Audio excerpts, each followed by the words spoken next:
Justin Timberlake, Adam Levine, Michael Phelps, Emma Watson, Will Smith, and Brighton College's very own Abdulrazak Al-Zahir. Now, can anyone tell me what these 6 people have in common? Kellen? That might be true, but that's not the reason I'm looking for. The thing they all have in common is once in their life, they were diagnosed with ADHD, or ADD, and that's what I'm going to be talking about. Now, you might be wondering why I'm up here talking about this. Why should you listen to me? I'll tell you why. Because when I was 7 years old, I was diagnosed with ADHD, so I know what life is like to have it. So what is ADHD? ADHD stands for Attention Deficit Hyperactivity Disorder. What that means is someone with ADHD struggles to focus and can't sit still, which makes life much harder, especially in school. So what causes ADHD? Scientists don't actually know what causes ADHD, but there are some contributing factors, the biggest being genetics. There are 3 differences between an ADHD brain and a non-ADHD brain. The first difference between an ADHD brain is that there's a smaller frontal cortex. Second difference is that the nerve tissue is actually thinner. The third difference between an ADHD brain and a non-ADHD brain is that there is less dopamine. It is these 3 differences that cause the main symptoms of ADHD.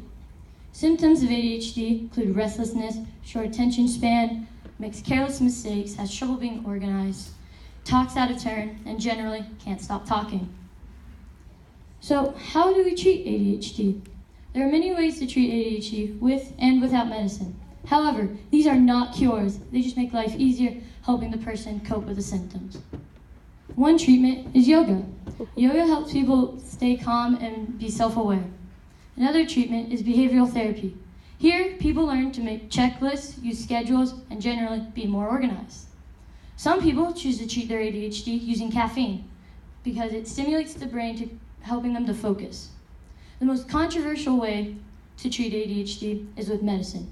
Most ADHD medicine, like Ritalin, work by causing the brain to create more dopamine, which makes you focus. ADHD affects me in many ways. One of those ways is it makes it harder for me to sleep because I'm often thinking about what happened earlier that day and what I have to do tomorrow. Sometimes I will even replay conversations I had earlier that day and plan ones I have to have tomorrow. I am much louder and can't stop talking on days I choose not to take my medicine.